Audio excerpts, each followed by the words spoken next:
हम लोग प्रोबेबिलिटी देखने जा रहे हैं। प्रोबेबिलिटी, स्टैटिस्टिक एंड प्रोबेबिलिटी की स्टैटिस्टिक के मैंने कुछ क्वेश्चंस लिए। आप पिछली वीडियो में जाके मेरा स्टैटिस्टिक देख सकते हो।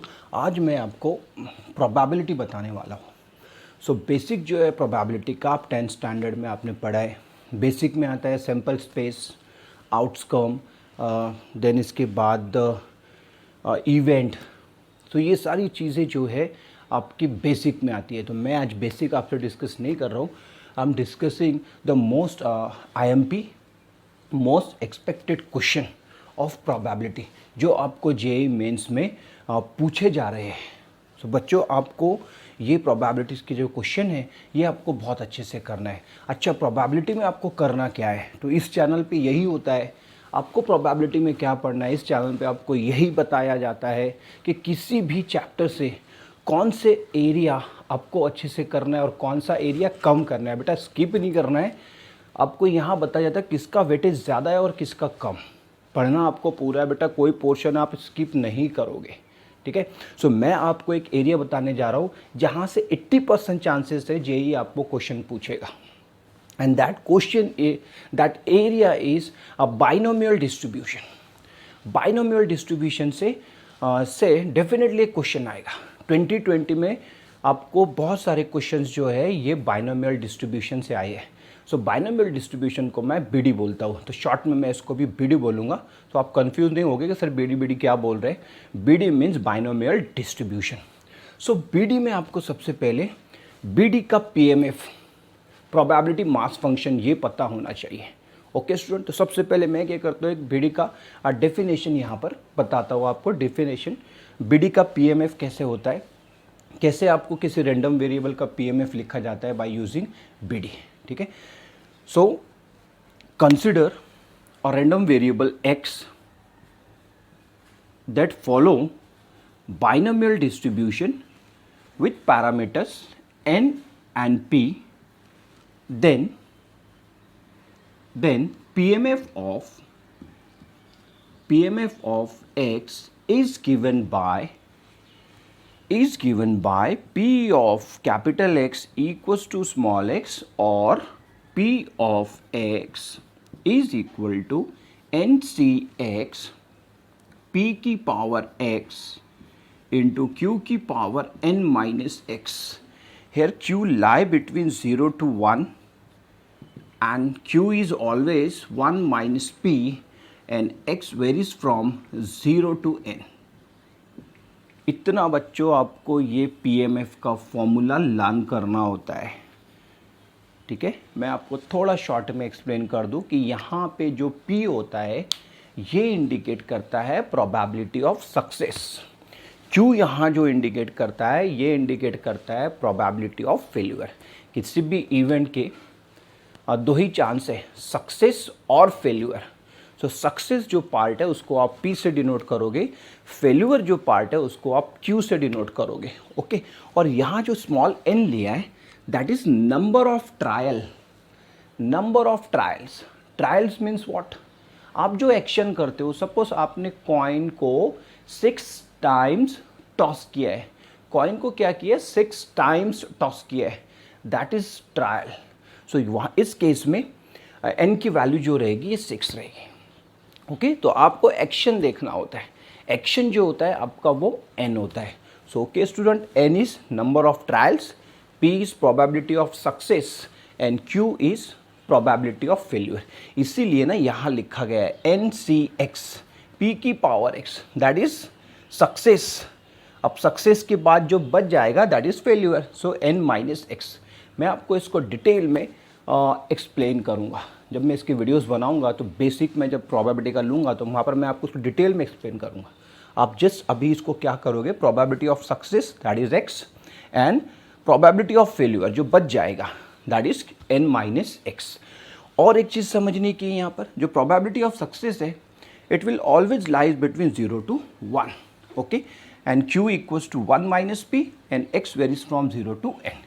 इसको आप कभी नहीं बोलोगे बेटा प्रोबेबिलिटी मास फंक्शन है, किसका? रैंडम वेरिएबल x का है, रैंडम वेरिएबल। ओके। और ये नोटेशन है, इसको कैसे रीड करोगे? x follows binomial distribution, x follows binomial distribution. With the help of this we can solve any problem of BD. आप बीडी का कोई भी प्रॉब्लम सॉल्व कर लोगे, लेकिन ये आपको अगर लर्न नहीं है तो आपके लिए बहुत डिफ़िकल्ट होने जा रहा है। लेकिन आपने जब इसको लर्न कर लिया तो आप कोई भी प्रॉब्लम सॉल्व कर लोगे। जस्ट आपको देखना क्या होता है, number of trials, probability of success और प्रोबेबिलिटी ऑफ फेल्यूर, ये आपको गिवन रहता है। ओके स्टूडेंट, तो चलो हम लोग क्या करते हैं, जेई के क्वेश्चंस करते हैं, मोस्ट रिपीटेड मोस्ट आईएम पे। But before that don't forget to like subscribe my channel. इस चैनल को आपको लाइक करना है बेटा, सब्सक्राइब करना है, सो दैट ये सारा जो आपको मैं बता रहा हूँ इम्पॉर्टेंट एरिया, जो एरिया पे ज़्यादा वर्क करना है, ये ज़्यादा से ज़्यादा बच्चों के पास जाए। ओके, और आप इसको शेयर भी करो बेटा, कौन सा पोर्शन जो इस चैनल पे हो रहा है वो पोर्शन दूसरे बच्चों तक भी जाना चाहिए। ओके, कुछ बच्चे होते हैं जो साल भर पढ़ाई नहीं करते हैं, लास्ट मोमेंट पे कोशिश करते हैं कि हमारा जेई निकल जाए। सो कहीं ना कहीं उनकी हेल्प हो जाएगी, उनको ये पता चल जाएगा कौन सा पोर्शन करना है। ओके, यूट्यूब पे बहुत सारे चैनल्स है, हर जगह आपको पढ़ाया जा रहा है, ऐसा कोई चैनल नहीं जहाँ आपको पढ़ाया नहीं जा रहा। लेकिन मुझे नहीं लगता ऐसे कोई चैनल है जहाँ आपको ये बताया जाता है कि कौन सा पोर्शन आपको ज़्यादा पढ़ना है और कौन सा पोर्शन आपको कम करना है। स्किप नहीं करना है बेटा, मैं आपको बार बार बोल रहा हूँ, कोई पोर्शन को छोड़ा नहीं जाता है। जेई में कोई भी पोर्शन को आप स्किप नहीं करोगे, एटलीस्ट उसको एक बार रीड कर लोगे, उसका फॉर्मूला देख के जाओगे, क्योंकि जेई में आप ऐसे नहीं बोल सकते हो कि डेफिनेटली यही क्वेश्चन आएगा। वेरिएशन करता है, लेकिन एरिया होता है, एक पर्टिकुलर एरिया होता है, उस एरिया में आपको ज़्यादा वर्क करना होता है। Okay student, so let's start our first example of BD and this question came in 2020। ये कहाँ आया बच्चा, 2020 में आया है question. I am reading that question. In a workshop, there are 5 machines. In a workshop, there are 5 machines, and the probability of any of them to be out of service on a day is 1/4. Total जो machines है ये 5 machines है. So first we write given that, बस यहाँ से आपको start करना है, n equals to 5. Then आपको क्या बता रहा है, प्रोबेबिलिटी बता रहा है, किसकी probability out of service on a day is 1/4। मतलब यहाँ आपको ये बता रहा है कि ये आउट ऑफ सर्विस हो जाता है ऑन अ डे इज 1/4। इसकी प्रोबेबिलिटी आपको गिवन है, आउट ऑफ सर्विस की प्रोबेबिलिटी आपको गिवन है। आगे चलते हैं। If the probability that almost at most 2 machines will be out of service. Okay, मतलब सारा खेल जो चल रहा है ये आउट ऑफ सर्विस का चल रहा है। On the same day is 3/4 to the power 3 into k. ठीक है, यहाँ आपको ज़्यादा से ज़्यादा 2 मशीन क्या है आउट ऑफ सर्विस, इसका प्रोबेबिलिटी गिवन है। सो आपको बोलता है के इक्वल्स टू हाउ मच, के का वैल्यू क्या रहेगा। These are the options. बेटा कुछ नहीं करोगे, यहाँ आपको आउट ऑफ सर्विस मतलब प्रोबेबिलिटी ऑफ सक्सेस है। So here we write P is equal to out of a service, out of service that is probability we have to given 1/4. So here P is equal to 1/4. Next we have to find probability of failure. Service वाला निकालोगे अब तो उसका probability of failure क्या रहेगा, तो probability of failure आप निकालोगे इस रिलेशन से, Q equals to 1 - P। Sir ये कहाँ से लाया, probability of success plus probability of failure is always equals to 1। बेटा उस रिलेशन को आप नहीं बोलोगे, probability of success plus probability of failure is always equals to 1। So वहाँ से आप लिखते हो Q is equal to 1 - P। So here we write 1 - 1/4। ये तो कैलकुलेशन पार्ट है बेटा, आप कर लोगे, है ना। मुझे कैलकुलेशन में कोई इंटरेस्ट नहीं है, मैं आपको बता रहा हूँ कॉन्सेप्ट पे ध्यान दोगे आप, कैसे आप प्रोबेबिलिटी ऑफ सक्सेस निकालोगे, कैसे आप probability of failure.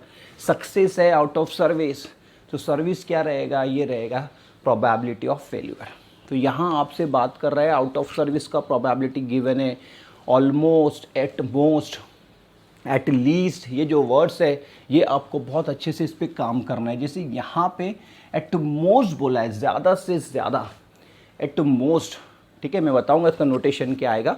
So here n equals to 5, p equals to 1/4, q equals to 3/4 over.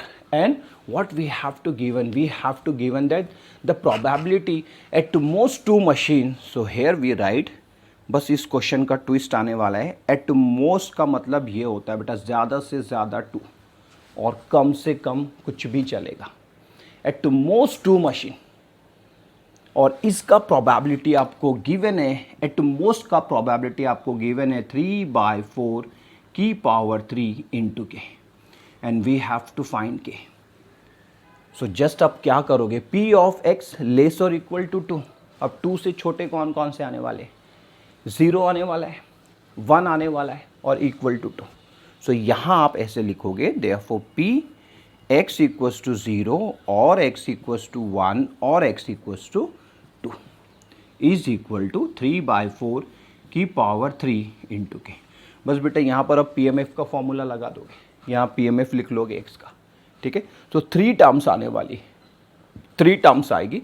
3 terms में से आप ये 3/4 टू द पावर 3 ये कॉमन ले लोगे और इसको कैंसिल आउट कर दोगे. सो कैंसिल आउट करने के बाद में आपका जो k आएगा, that is k is equal to we get 17/8. कर लेना बेटा इसको कैलकुलेशन को. आपको पता है PMF कैसे कैलकुलेट किया जाता है. 0 के लिए NC 0, देन P की पावर 0, Q की power n minus 0. Here n is 5 and x is equal to 0 for x equals to 1 and for x equals to 2. ठीक है. अब इसमें अच्छी बात ये रहेगी, ये वाला जो क्वांटिटी है ये LHS से कॉमन आएगा और ये कैंसिल आउट हो जाएगा. तो you will get k and k is equal to 17/8. Okay student, take a screenshot fast.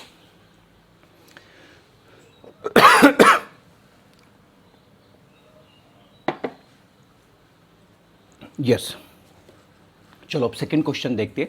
और ये सेकंड क्वेश्चन जो आपको 2019 में पूछा है, सेकंड क्वेश्चन जो है आपको ये 2019 में पूछा गया है. सो ये 19 का क्वेश्चन हम लोग जल्दी से देखते हैं. What we have to given, let a random variable x, let a random variable capital X have a BD, that is a binomial distribution with mean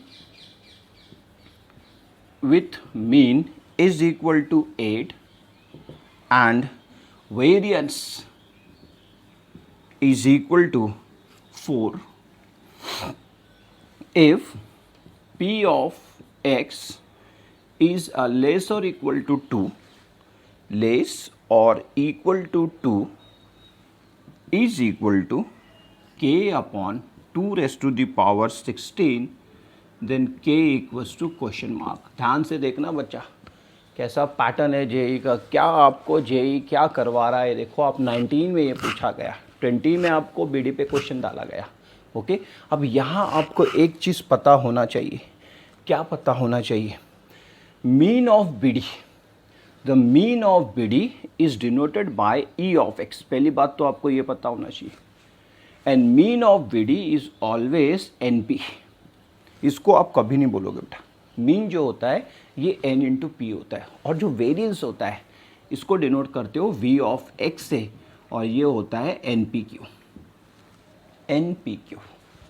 okay, सो आपको यहाँ क्या बोला है, प्रोबेबिलिटी x लेस और इक्वल्स टू 2, ये आपको given है. मतलब आपको यहाँ ना PMF का फॉर्मूला यूज़ करना है. PMF यूज़ करने के लिए आपको P, Q और N का वैल्यू पता होना चाहिए. तो यहाँ से आप ये वैल्यूज़ कैलकुलेट कर लोगे. ओके, जिससे आपको यहाँ मीन गिवन है 8. ओके, और ये NP है and variance is equals to 4 NPQ. Here we substitute NP equals to 8. यहाँ आप क्या करोगे, 4 equals to NP equals to 8 डाल दोगे, 8Q. सो क्लियरली दिख रहा है मुझे Q का वैल्यू जो आएगा ये आएगा 1/2. देखो मैंने Q का वैल्यू कैलकुलेट कर लिया. सिमिलरली यहाँ से P कितना आ जाएगा, P इज इक्वल टू आ जाएगा, yes, P is equal to 1 minus Q implies 1 minus half equals to half. So P and Q is equal to 1/2. And what about n, so n आप easily निकाल लोगे, यहाँ से निकाल लोगे, clearly दिख रहा है 16 आ जाएगा। n कितना आ जाएगा आपका 16 आ जाएगा। सो इसीलिए ना आपको मीन्स और वेरिएंस गिवन है, क्योंकि आपको p, q और n का वैल्यू कैलकुलेट करना है। ओके स्टूडेंट, 1/2 है, n कितना आ गया आपका 16 आ गया। Everything is over. ये आने के बाद जस्ट कैलकुलेशन पार्ट है। आई होप आप ये कैलकुलेशन पार्ट आप अच्छे से कर लोगे। ओके मैं आपको थोड़ा सा हिंट दे देता हूँ करना क्या है। Next what we have to do, we consider this relation p of x less or equals to 2 is equal to k upon 2 raised to the power 16. Now here we again make three cases, x equals to 0 or x equals to 1 or x equals to 2 is equal to k upon 2 to the power 16. Okay student, फिर आप यहाँ पर PMF वाला formula apply करोगे, 3 terms से deal करोगे। फिर यहाँ बहुत अच्छी बात होने वाली है, यहाँ भी 2 रेज़ टू द पावर 16 जो है ये डिनोमिनेटर में आ जाएगा, तो वो कैंसिल आउट हो जाएगा और सिंपली आपको k इक्वल्स टू मिल जाएगा 137। ओके कैलकुलेशन आप अच्छे से करोगे। If you have any difficulty तो tell me in comment section, आप मुझे कमेंट सेक्शन में बता दोगे। Okay so take a screenshot fast. Okay move on to third question. हम लोग चलते हैं हमारे थर्ड क्वेश्चन के लिए। ठीक है, इसको भी मैं जल्दी से आपको एक्सप्लेन करता हूँ और ये तीनों क्वेश्चंस पे आप अच्छे से वर्क करोगे, अच्छे से मेहनत करोगे। ओके सो आपको कहीं ना कहीं चांसेस है आपको जेई में आपका एक क्वेश्चन बीडी से बन जाए। ठीक, तो मैं just I am reading that question number 3 that came in 2019 for a initial screening of an admission test, a candidate is given 50 problems to solve. If the probability that candidate can solve any problem is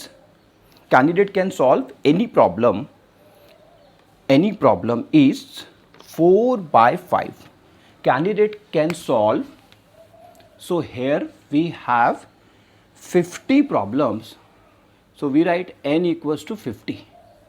Okay, and candidate can solve the problem. The probability we have to given 4/5.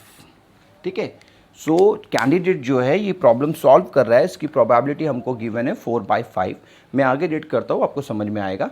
Then the probability that he is unable to solve less than 2 problem. Unable to solve मतलब ये solve नहीं कर रहा है, इसका आपको probability निकालना है। Then the probability that he is unable to solve less than 2 problems, ये प्रॉब्लम सॉल्व नहीं कर रहा है, ये आपको पूछा है। सक्सेस है आपका नहीं कर रहा है, इसका मतलब ये है कि ये 4/Q है, कैन सॉल्व द प्रॉब्लम, ये है आपका फेल्यूर, ये आपका फेल्यूर है। यहाँ ये प्रॉब्लम सॉल्व कर रहा है, उसका प्रोबेबिलिटी आपको गिवन है 4/5। Unable to solve that is Q, probability of success. Okay, so here we first find the value of Q with the help of this P, with the help of this Q.